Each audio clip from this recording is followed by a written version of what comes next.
नमस्कार, आप देख रहे हैं समाचार प्लस और मैं हूं आपके साथ गायत्री शर्मा। इस वक्त की बड़ी खबर, उत्तर प्रदेश की राजनीति के लिए आज की सबसे बड़ी खबर।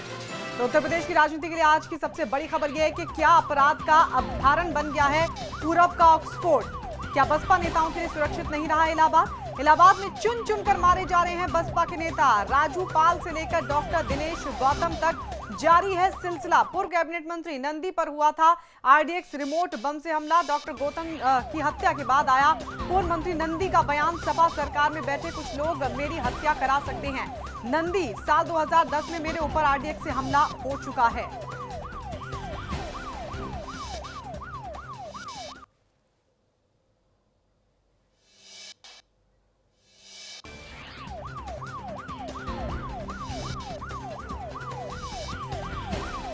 सपा नेता विजय मिश्रा से मुझे जान का खतरा है, ये कहना है नंद गोपाल का। इस वक्त की बड़ी खबर, मुझे जेड श्रेणी की सुरक्षा मिली हुई थी, ये कहना है नंद गोपाल का। और उनका ये भी कहना है कि सपा सरकार ने साजिशन मेरी सुरक्षा कम की है। अगर मुझे कुछ हुआ तो उसकी जिम्मेदारी सपा सरकार की होगी। मायावती सरकार में कैबिनेट मंत्री थे नंद गोपाल गुप्ता, जिन्होंने अपनी जान को खतरा बताया है। संस्थागत वित्त, सांब होम्योपैथिक चिकित्सा मंत्री थे नंदी। नंद गोपाल की पत्नी अभिलाषा गुप्ता इलाहाबाद की मेयर हैं। सपा सरकार में सुरक्षित नहीं है बहुजन समाजवादी पार्टी के नेता, ये कहना है नंद गोपाल का। सोमवार को इलाहाबाद में बसपा नेता का कत्ल कर दिया गया था। डॉक्टर दिनेश गौतम को सबके सामने गोलियों से भून डाला गया था।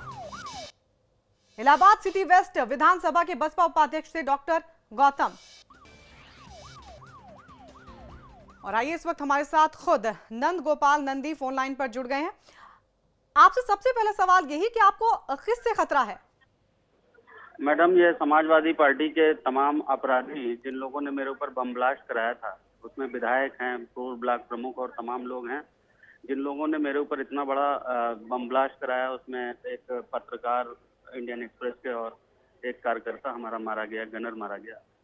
तो ये किस तरह से हो रहा है, आज पूरे पूर्वांचल में बसपा के लोगों को चुन चुन करके गिन गिन करके मारा जा रहा है। हमें जेड सुरक्षा दी गई थी जब हमारे ऊपर बम ब्लास्ट हुआ था। हमें मिनिस्टर या विधायक के नाते सुरक्षा नहीं दी गई थी। जब मेरे ऊपर ब्लास्ट हुआ था तो सुरक्षा दी गई थी। मैं तो माननीय मुख्यमंत्री जी को का ध्यान आकर्षित करना चाहता हूँ, क्योंकि माननीय मुख्यमंत्री जी को हमें लगता है पता नहीं ये अपराधी यहाँ इलाहाबाद की सरकार चला रहे हैं। जिस तरह से जो चाहते हैं मनमाना हरजाना करते हैं। अभी तमाम मुकदमे, माने जो अपराधी जेल में बंद है, अपनी पत्नी की उसकी पत्नी की हत्या हो जाती है, उसमें भी मेरा नाम डाल दिया जाता है। रोज डेली आप कभी उसका भाई कहता है कि मेरे ऊपर गोली चली और मेरा नाम डाल दिया जाता है।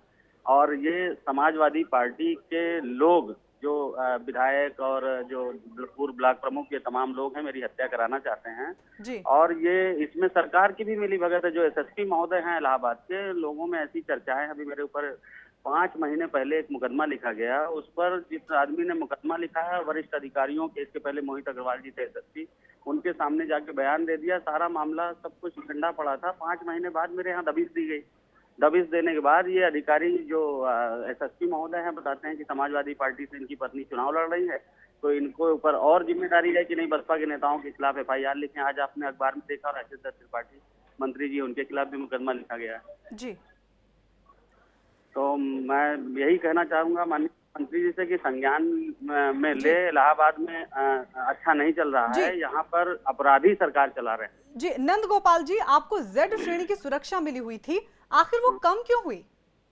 अब क्या कहें, ये तमाम जो लोकल ये अपराधी हैं, इन लोगों का इतना दबाव है। जेल में बैठे अपराधी जेल से सरकार चला रहे हैं।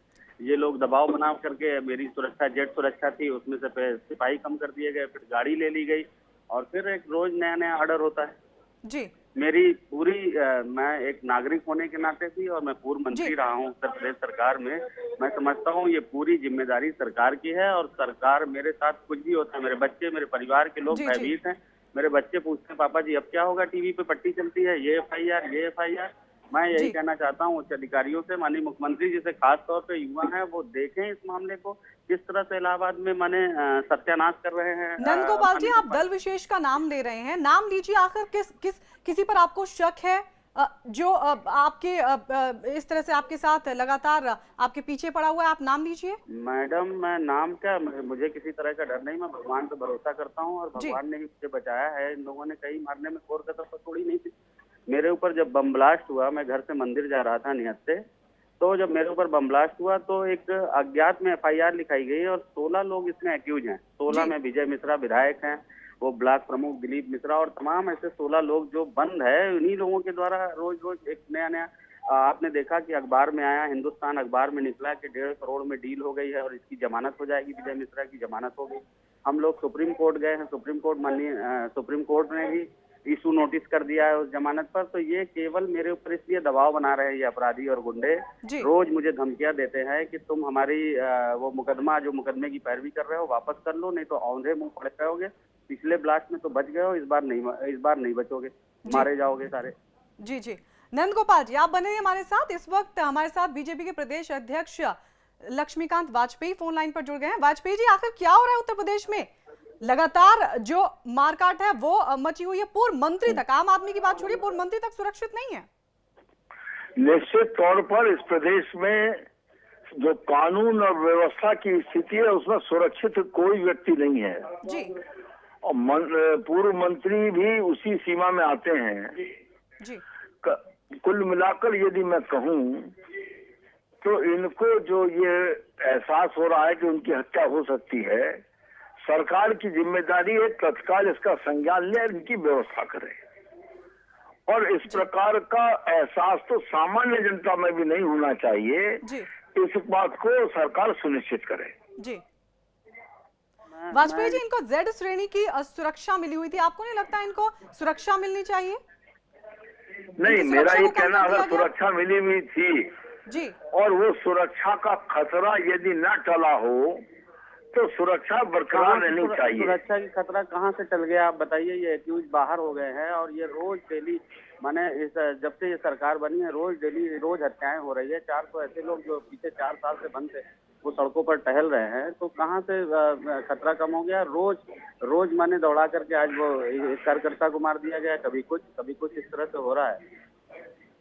और मैं ये भी बताना चाहता हूँ, मेरा कोई राजनीतिक कैरियर नहीं था, हम लोग कोई पुश्तैनी राजनेता नहीं थे, कोई हमारे पिताजी या हमारे कोई पॉलिटिकल बैकग्राउंड नहीं है। हमको तो जनता ने चुना, क्या यही मेरा अपराध था? अभी अब मेयर के चुनाव में आप देखिए हमारे खिलाफ 29 लोग खड़े, सबकी जमानत जब्त हो गई। पब्लिक का इतना प्यार है, यही कारण है, यही चिढ़ का कारण है इन गुंडों और अपराधियों का। इनका कहना है कि तुम संन्यास ले लो राजनीति से, प्रदेश छोड़ करके बाहर चले जाओ। मैं इस बात से सहमत हूँ आपकी, और मैं इस बात का भी पक्षधर हूँ कि कितना भी कोई बदमाश धमकाए, सामाजिक और राजनीतिक जीवन नहीं छोड़ना चाहिए।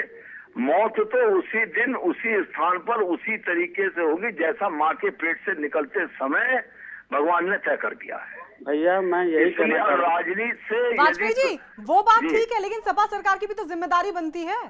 सपा सरकार में किसी की सुरक्षा का तो प्रश्न ही नहीं पैदा होता। ये तो अपराधियों का समूह है।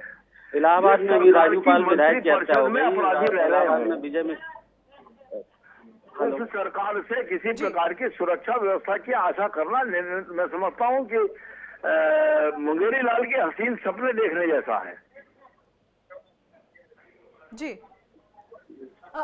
नंदी जी, जी क्या आप विजय मिश्रा का नाम लेना चाह रहे हैं? नहीं मैडम, मैं उनका तो नाम कह रहा सामने आ हूँ चुका है। विजय मिश्रा का नाम प्रकाश में आया, पुलिस की जांच में सामने आया नाम। जी और ये बॉम्बे में बैठ करके किस तरह से राजेश पायलट जो एक्यूज है, जिसने बताया कि हम और विजय मिश्रा सब साथ में थे और उसने कहा कि यही नंदी है, बम ब्लास्ट करो, इस तरह से उसने ब्लास्ट किया और लिख करके कोर्ट में लिख करके दे चुका है। वो जी। इस तरह से लोगों ने माने वो कर रखा है। जी नंदी साहब, आपने विजय मिश्रा, आप सब मैडम, बने मैं रहिए तो हमारे यही साथ। इस कहूंगा, वक्त हमारे साथ समाजवादी पार्टी के नेता अखिलेश, माफ कीजिए, कांग्रेस के नेता अखिलेश प्रताप सिंह हमारे साथ इस वक्त जुड़ गए हैं फोन लाइन पर। अखिलेश जी, क्या कहेंगे?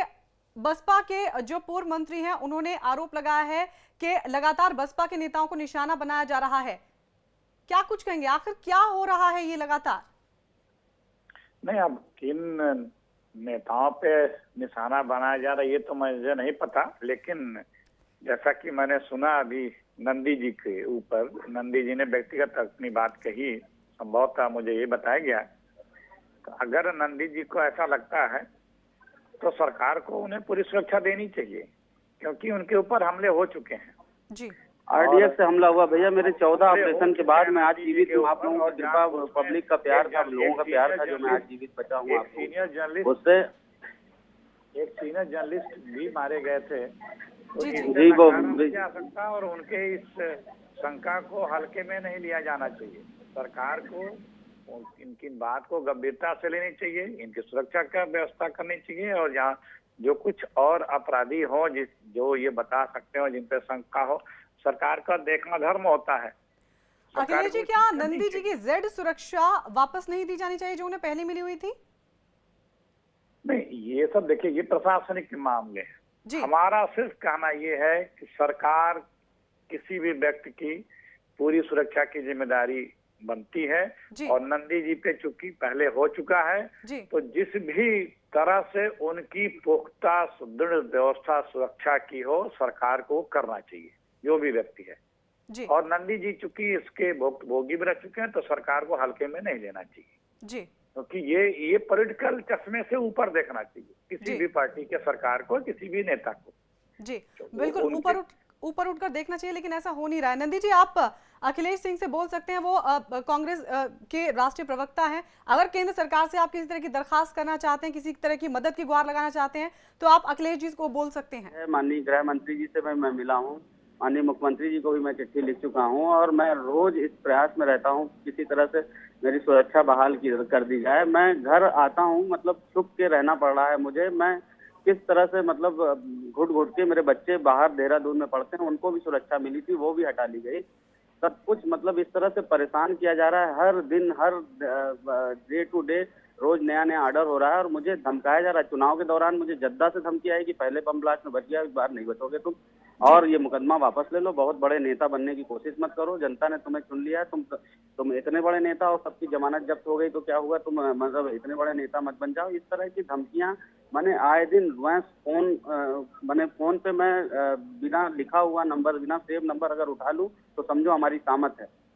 जी, अखिलेश जी बोलिए, किस तरह की पहल करेंगे आप? क्या केंद्रीय सुरक्षा देंगे नंदी जी को, दिलवाने में मदद करेंगे, उनकी केंद्र सरकार से दरखास्त करेंगे? देखिए, मैं शासन में नहीं बैठा हूँ, जी, जो भी शासन में बैठा लेकिन है, राष्ट्रीय प्रवक्ता तो है ना आप? नहीं, मैं वही कह रहा हूँ ना कि जी। जो भी शासन में बैठा है, जिस लेवल पे बैठा है, उसकी यही जिम्मेदारी है कि अगर उस तक कहीं बात पहुंची कि उनके ऊपर खतरा है, तो अब उसकी जिम्मेदारी बनती है कि वो सुनिश्चित करे कि उन पे खतरा ना हो, जी, उनकी सुरक्षा सुनिश्चित करे। जी, और प्रदेश की सबसे पहले जिम्मेदारी होती है। केंद्र को भी लिखा होगा तो प्रदेश को ही लिखेंगे कि रिपोर्ट दे, क्या मामला है, अपने एजेंसियों से रिपोर्ट देंगे। तो हम ये कह रहे हैं कि प्रदेश सरकार इसमें कोताही ना करे, जितनी सुरक्षा की आवश्यकता है, जितना जी। तो समझते हैं वो। लेकिन नंदी जी कह रहे हैं कि कोताही हो रही है अखिलेश जी। अगर कोताही हो रही है तो फिर उसके आगे भी चैनल है भाई, अब फिर कोर्ट जाए, फिर भारत सरकार जाए, कहें कोर्ट जाए, नहीं तो क्या कोर्ट जाना चाहिए। फिर मैं कोर्ट भी गया हूँ, मैं नंदी जी, गया हूँ जी। अब आप कहाँ जाएंगे? अखिलेश जी कह रहे हैं मैडम, प्रदेश सरकार की जिम्मेदारी बनती है, आप कोर्ट जाइए।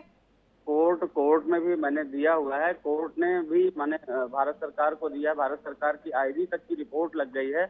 उसके बाद भी मैडम मैं यही कहना चाहता हूँ कि मेरे साथ मतलब नाइंसाफी हो रही है डेली। मैंने हर वक्त इस तरह से, आप सोचिए कि कभी हम लोग कोई ना पॉलिटिकल बैकग्राउंड है, ना कभी पॉलिटिक्स में थे, कभी कभी मेरा मतलब मेरे परिवार के लोग कहते हैं कि हमारी मती मारी गई थी, हम जनसेवा में आ गए। कोई एक मेरे ऊपर कभी कोई मुकदमा नहीं रहा, रोज डेली एक मुकदमा लिखा जा रहा है, पर डे एक मुकदमा लिखा जा रहा है। जी, अखिलेश जी क्या कहेंगे? नहीं, देखिए, किसी के ऊपर अगर थ्रेट है तो कांग्रेस पार्टी उस व्यक्ति के साथ है, उस समाज के साथ है, क्योंकि ये इसे हल्के में अपनी व्यक्तिगत सुरक्षा, जान की सुरक्षा से बड़ी कोई आवश्यकता नहीं होती इंसान को। उसके बाद ही और चीजों की आवश्यकता होती है, आजादी की हो या भोजन की हो या किसी और चीज की हो। अगर जान पे बनाई है और कोई सरकार उससे मदद नहीं कर रही है तो इसमें बात उठाने की आवश्यकता है। और कांग्रेस पार्टी, अखिलेश जी, आप गृह मंत्री सुशील कुमार शिंदे, गृह राज्य मंत्री आरपीएन सिंह से क्या आप इस बारे में उनको जानकारी देंगे, उनसे इनके लिए मदद मांगेंगे, हाँ या ना? नहीं, हमें हमें आपके माध्यम से पता लगा है, जी। हमारी बात होगी, भेंट होगी तो हम अवश्य बताएंगे कि भाई इस तरह की बात इन्हें मिलना चाहिए। खुद भी सक्षम व्यक्ति है, मिनिस्टर रहे हैं, एमएलए रहे हैं, जी। ऐसा नहीं कि इनकी बातों को कोई हल्के में लेगा। जी। लेकिन प्रदेश में जिस तरह से ये बता रहे हैं कि इनके साथ भेदभाव किया जा रहा है, हम इस बात से इनकार नहीं करते कि यहाँ पे कोई द्वेष बस भेदभाव किया जा रहा होगा, निश्चित रूप से किया जा रहा होगा। लेकिन जी। हम प्रदेश सरकार से ये अनुरोध करते हैं कि भेदभाव न करें किसी की सुरक्षा में। सुरक्षा के प्रति लापरवाही नहीं की जानी चाहिए। जी। आप हर चीज को पॉलिटिकल नजरिए से सत्ता में बैठे लोगों को नहीं देखना चाहिए। बिल्कुल सत्ता में बैठे लोगों को देखना चाहिए, लेकिन अगर आज के संदर्भ में बात की जाए, जिस तरह से ये पूर्व मंत्री हैं, इनकी जान को खतरा है, इनकी जो सुरक्षा थी वो इनसे छीन ली गई, क्या आम आदमी उत्तर प्रदेश में सुरक्षित रह पाएगा? कहाँ आम आदमी सुरक्षित है? अभी तक 40,000 लोग, दंगों के पीड़ित लोग अभी भी रह रहे हैं कैंपों में रह रहे हैं, तो कहाँ कौन सुरक्षित रह पा रहा है? अब हमें नहीं पता नंदी जी के पास अभी कितने सुरक्षा बल हैं, कितने इनको अभी संरक्षण कितने किस लेवल का मिला हुआ है और कितने इनके पास पर्सनल गार्ड सरकार ने उपलब्ध कराए हैं और कितना ये चाहते हैं। जी। वो तो रिव्यू करके देखना चाहिए सरकार को, इनको कितनी सुरक्षा की आवश्यकता देना चाहिए। इनकी बात को सिर्फ इसलिए नहीं साइडलाइन कर देना चाहिए कि किसी दूसरे पार्टी के देखना चाहिए, गंभीरता को देखना चाहिए। गंभीर बात है क्योंकि इनके ऊपर हमले हुए थे, इससे इनकार नहीं किया, बड़ा हमला हुआ था। जी अखिलेश जी, अब तो राहुल गांधी भी सुरक्षित नहीं है। राजस्थान के चूरू में उन्होंने कहा कि वो खुद भी सुरक्षित नहीं है। चलिए, बहुत बहुत शुक्रिया अखिलेश जी हमारे साथ जुड़ने के, तमाम चर्चा करने के लिए। फाइनल कमेंट नंदी जी आपकी तरफ से क्या कुछ कहना चाहेंगे आप समाचार प्लस के माध्यम से? मैं यही कहना चाहूंगा मैडम कि जब मैं उत्तर प्रदेश की सरकार में कैबिनेट मंत्री था, इन अपराधियों ने, समाजवादी पार्टी के सारे गुंडे, समाजवादी पार्टी के गुंडों ने मेरे ऊपर हमला किया जब मैं मंत्री था, जब मैं प्रदेश सरकार में कैबिनेट मंत्री था। सरकार पे हमला करके पूरी व्यवस्था को चुनौती देने वाले लोग आज सरकार है। आज ये पुलिस की कॉलर पकड़ते हैं, सिपाही को थप्पड़ मारते हैं, बंदी रक्षक को बाथरूम में पानी डालने के लिए मारते हैं। कहाँ से मैं सुरक्षित हूँ मैडम? मैं यही कहना चाहता हूँ, सरकार के लोग भी, ये एसएसपी महोदय, ये लोग मैंने इस तरह से खुला संरक्षण प्राप्त है सरकार को, वो चला रहे हैं इलाहाबाद में। इलाहाबाद के चीफ मिनिस्टर अपने आप को समझते हैं, अपने आप को चीफ मिनिस्टर बता करके जो चाहते हैं, राम मैंने सही गलत जो चाहते हैं उस तरह से लिखाते हैं, मुकदमा लिखाते हैं। और मैंने रोज मैंने कुछ लोकल आर्डर करके, लोकल दबाव दे करके, कि मुझे कोई सुरक्षा इसलिए नहीं मिली थी कि मैं विधायक और मंत्री था, मुझे सुरक्षा इसलिए मिली थी कि मेरे ऊपर हमला हुआ, 2-3 लोग उसमें मारे गए और इतना बड़ा ब्लास्ट आरडीएक्स का नक्सलियों की जैसा, आतंकवादी जैसा रिमोट डिवाइस लगा करके हमला किया गया। ये आज तक हुआ नहीं था पूरे प्रदेश में। जी। जब ये लोग मतलब हमारी सरकार थी, जब सरकार को चुनौती दे दी, आज तो ये सरकार बने बैठे। आज सरकार कुछ सरकारी या कुछ इनको कुछ नियम कानून का कोई मतलब नहीं है, जिसको चाहो मार दो, जिसको चाहे जैसे जाओ दौड़ा करके कह दो कि तुम राजनीति में नहीं रहो, तुम चुनाव लड़ोगे तो मारे जाओगे, तुम बढ़ के राजनीति की तैयारी कर रहे हो, अगला चुनाव तुम लड़ोगे तो तुम्हारी हत्या हो जाएगी, तुमको मरवा दिया जाएगा, मरवा के पिकवा दिया जाएगा। हमारी सरकार है, जो मर्जी हम करेंगे। चलिए, बहुत बहुत शुक्रिया नंद गोपाल जी हमारे साथ जुड़ने के लिए। तो बसपा के पूर्व मंत्री हैं नंद गोपाल नंदी, जिन्होंने अपनी जान को खतरा बताया है। आपको बता दें, इन पर पहले भी आरडीएक्स से हमला हो चुका है 2010 में, और अब एक बार फिर उनका आरोप है समाजवादी पार्टी पर, सपा सरकार पर। उनका कहना है कि साजिशन, उनकी जेड श्रेणी की सुरक्षा को हटा लिया गया। इसके अलावा उन्होंने कहा है कि उन पर दबाव बनाया जाए कि अगला चुनाव अगर उन्होंने लड़ा तो उन्हें जान से मार दिया जाएगा। 2 तस्वीर हम आपको दिखा रहे हैं। 2 तस्वीर, एक है 2010 की, जब 2010 में आरडीएक्स से हमला हुआ था नंद गोपाल नंदी पर, और ये दूसरी तस्वीर आप देख सकते हैं। बसपा के पूर्व मंत्री नंद गोपाल नंदी हैं, जिन्होंने एक बार फिर से आरोप लगाया है। उनका कहना है कि समाजवादी पार्टी के नेता उन्हें जान से मारना चाहते हैं, उन पर लगातार पॉलिटिकल प्रेशर बनाया जा रहा है। कहा जा रहा है कि अगर वो अगला चुनाव लड़ते हैं तो उन्हें जान से मार दिया जाएगा। इसके अलावा उन्होंने ये भी आरोप लगाया कि जो पहले उन्हें जेड श्रेणी की सुरक्षा मिली हुई थी, उसको सपा सरकार ने साजिशन कम किया है।